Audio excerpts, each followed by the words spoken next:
A very good evening to you. We are glad that you have chosen us to be your news source tonight. I am Karari John Wambugu, ready to bring you up to speed with all news causing wave across the globe. As you know, we are all about business. Here's a glance of all news making headlines in the business world. TBWA Africa Conference, Africa Arising.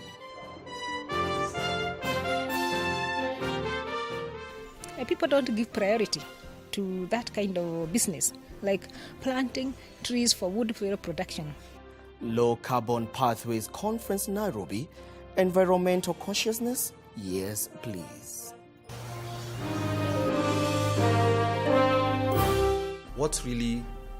Why is corruption such a big issue and how it undermines our national development? Challenge of corruption in attaining sustainable development goals. Where do we move from here?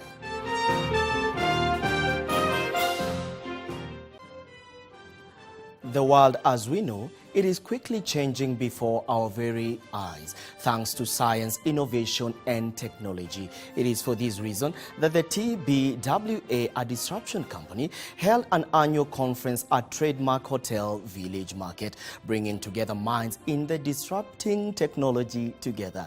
Take a look.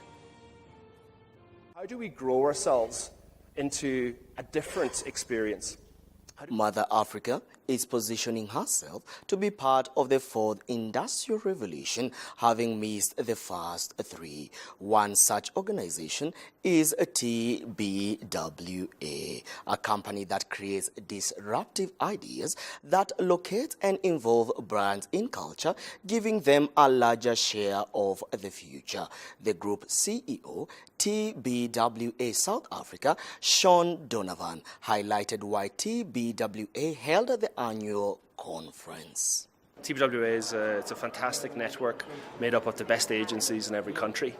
And I think the great opportunity to get together once a year in conferences like this is to share that best practice so we can then flush it into each of the markets, learn from each other and apply.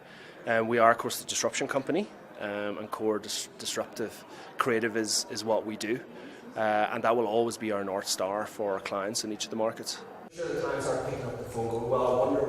With TBWA having over 11,300 creative minds across 275 offices in 95 countries and boasting of a portfolio that includes Adidas, Apple, Hilton Hotels, McDonald's, among others, the CEO went ahead to describe the African market. The market is, statistically, massively young market. We've just seen a presentation that said by 2050, 40% of all the youth in the world will live in Africa, and that presents massive opportunity for us. It's a tough market. It's obviously regional-based markets where we have strong regional hubs, and that's something that we're trying to grow, and we're trying to grow out of as well. But I think what's really exciting is that in that growth trajectory, Africa is able to leapfrog a lot of the existing paradigms that exist there. So we're seeing huge movement, for example, in things like mobile money, and we're leaders there. And we're able to leverage that, build on that. We're able to build on the tech movement that's happening specifically in this part of the world, and also parts of West Africa and Southern Africa as well. So it's a really exciting place to be. Are you talking to Google about how this technology works? One of the speakers, a writer and a business advisor with Sun Words, Sunny Bindra, stated with optimism that Africa has solutions to her problems. Africa has all the solutions it needs, it just has to uncover them and has to have the will to find those solutions. They exist. There is nothing we need to be told by anyone from out there about how to run ourselves. We can do this for ourselves in our organizations, in our nations, in our governments. But the willingness to create solutions that affect the greater good, that's where the challenge lies. He's talking about the fact that you cannot be detached from. With the world banking on Africa as the next economic hub, she has to rise through science, innovation, and technology. This will require building the capacity of its human capital, for they are at the core of the disruption. Thank you, Sean. The Stockholm Environment Institute today held a forum dubbed Low Carbon Pathways, Understanding Transition in Developing Countries. The event was held at the World Agroforestry Center, ICRAF campus, with most conversation being centered on renewable energy in the country. Our field team was present and filed the following report. Speaking at the event, Esther Wangombe, Deputy Director, Renewable Energy, Ministry of Energy, said the country has put in place proper regulatory frameworks to govern renewable energy. Energy policy, and we do have the Energy Act. And when it comes to issues of renewable energy, we do also work with the forestry sector. So we also have the Forest Act of 2016. And they also have a policy. And together, we work towards one goal of promoting biomass energy in the country. She further went to state that unlike the belief that renewable energy has little to no opportunities, the situation on the ground is a total contrast. Well, out there's so much that is yet to be done to make wood biomass development sustainable in a country. For example, when it comes to charcoal production, we need people to go out there and plant wood rods purposely for charcoal production, purposely for firewood production, not for timber, but purposely for biomass energy production. Number two, you cannot ignore those 69% of Kenyans who use that kind of energy. So we need to go out there, help them. Also, we need people to start tree nurseries, commercial tree nurseries, purposely to grow trees geared towards wood fuel production. However, renewable energy is equally not short of challenges, key among them being societal stereotype. People don't give priority to that kind of business, like planting trees for wood fuel production. People tend to think that they take too long to grow. For you to plant, wait for it for several years, for you to be able to harvest and sell and get money, that gestation period is too long for some people. Others, they prefer growing horticulture or other crops that earn them quick money. Then the other challenge is the issue of marketing of some of these products.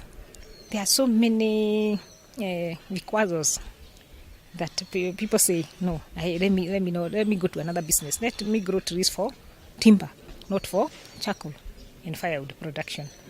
Then the other one is the social-cultural barriers. Some people don't want to plant some trees because they believe you plant some trees like croton, megarocarpus. Some communities don't plant because they say you plant, it's a bad omen.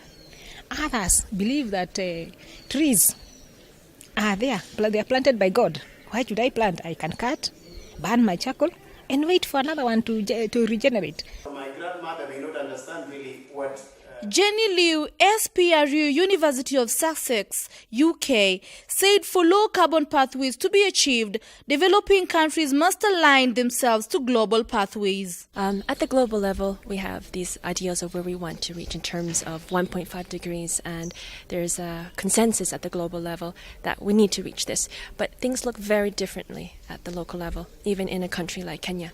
You have the federal government, which has its own energy policies, but how those policies are enacted at the county level and then going even more into the community level.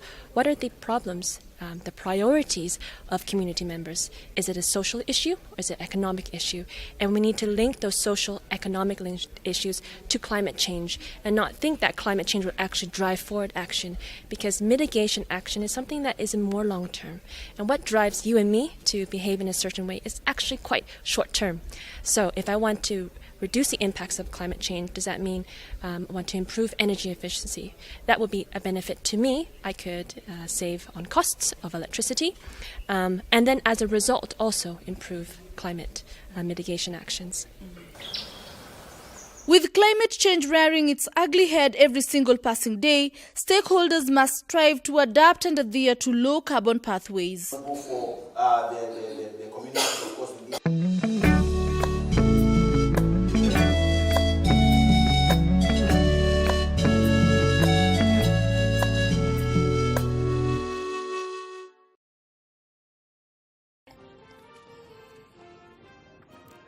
Welcome back to Business News here at BULLETIN TV. Now, let's turn our focus to the economic cancer plaguing our country. The Institute of Economic Affairs today held a public forum in Nairobi to discuss how corruption has been and still is an obstacle of the country in the attainment of the Sustainable Development Goals. Our reporter Daisy Wambua, who attended the forum and filed the following report. To ensure accountability on our part. I think the process now is... In attendance was Professor Karuti Kathinga from the University of Nairobi, who was quick to note that we have generalized issues to terming them as corruption, yet we forget the daily practices by leaders and individual citizens that are corrupt. When we speak about corruption in this country, we mix a number of issues. We mix issues to do with regular bribery. We talk about fraud, dishonesty, name it, deception and everything. So we have lumped everything together and we speak about it generally to call it corruption, right?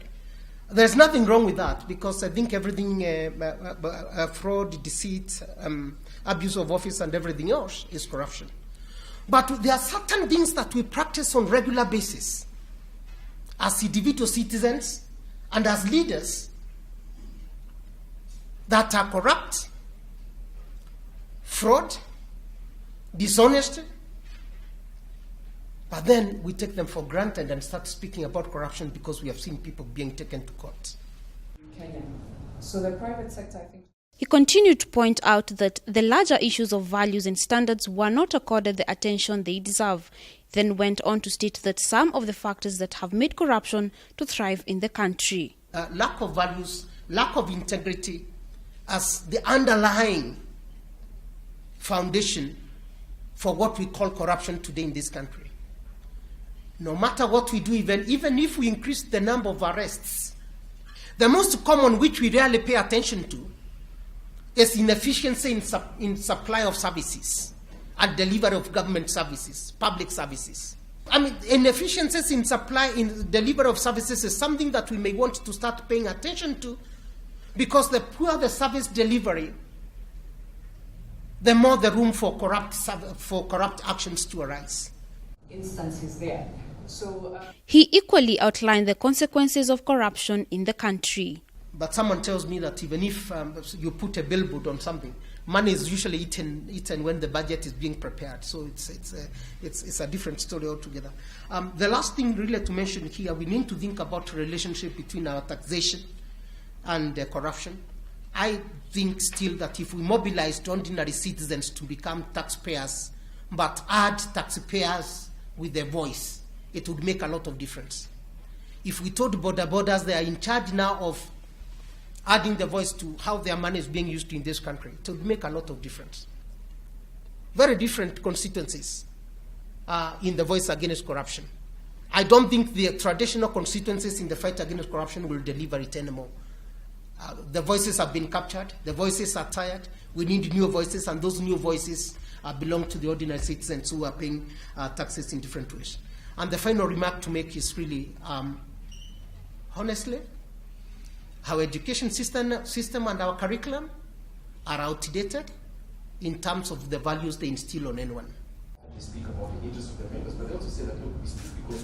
For the country to achieve the Sustainable Development Goals, then corruption must be dealt with the aggressiveness it deserves.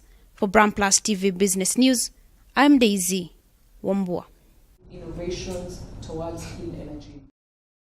Africa as a whole, and Kenya in particular, is keen on reaping the benefits that new technologies such as artificial intelligence, data analytics, Internet of Things, and blockchain technologies promise. It is for this reason that CompuLeaks partnered with Chainworks Inc. USA to launch Chainworks Africa yesterday at Capitol Club with an aim of leveraging on blockchain technology. Here is the report. The collaboration between Chainworks, a company from the US, and CompuLeaks, a tech company based in Kenya, gave rise to the Chainworks Africa, whose aim is to promote blockchain technology and its solution to the African continent. We want to build a digital asset framework. The keynote speaker, head of Blockchain Task Force, Government of Kenya, Dr. Bitange Ndemo, highlighted that Africa should build capacity on how young people using blockchain technology. We are not building capacity. Africa, the average age is 18. Europe, the average age is 50. Yeah? Whom can you teach? Well, I'm not saying when you are over 50 you can't learn, but we have a lot of idle people here we can teach to work for the world instead of them dying on the Mediterranean Sea. That's why it favors Africa. We can reduce those deaths because we can do those works from here. CEO and founder CompuLeaks, Sailesh Savani, pointed out that what they aim to achieve with their partnership with Chainworks Inc. Our objective is to actually bring blockchain technology closer to home, which is delivered by people who live here. So the key agenda that we are driving is really building local capacity of people who can deploy blockchain technology locally in Kenya and in Africa. So the CEO went ahead to point out where he sees the future of blockchain technology in Kenya. In Kenya, we're looking at multiple things. One is in the private sector, for example. Besides M-Pesa, for example, there are a lot of mobile money wallets that are floating around. If M-Pesa and the others were to adopt blockchain technology, then it will become a more secure system. It will become a more accountable system. And obviously, we're not saying that it's completely hack-proof, but it becomes a very, very solid proposition, and it becomes a very, very secure proposition. So that is on the money transaction side. In Kenya, I see huge benefits when we start putting land records on blockchain technology. It's going to be humongous. You will suddenly stop having people claiming land that was sold to somebody else. You know? So that we see as a good application. Even taxation, KRA, I think could really benefit from adopting blockchain technology. With blockchain technology on the rise, all hopes are the African people will embrace it, helping the continent to leapfrog development-wise. Reporting for Brown Plus TV, I am Karari John Wambugu. Blockchain assumes that... Let us take a look at how the market performed today. Here is the summary.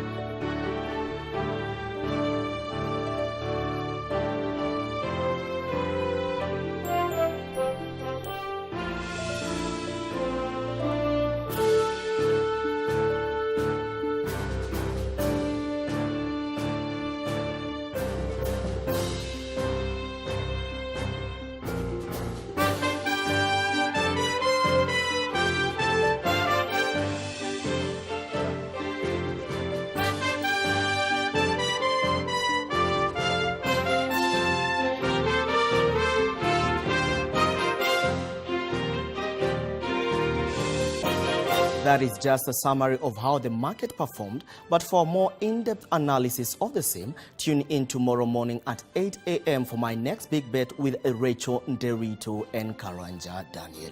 Now let us look at the weather report.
That is all from our business news desk tonight, but do make sure to join in tomorrow at 9 p.m. for a fresh serving news making headlines in the business world.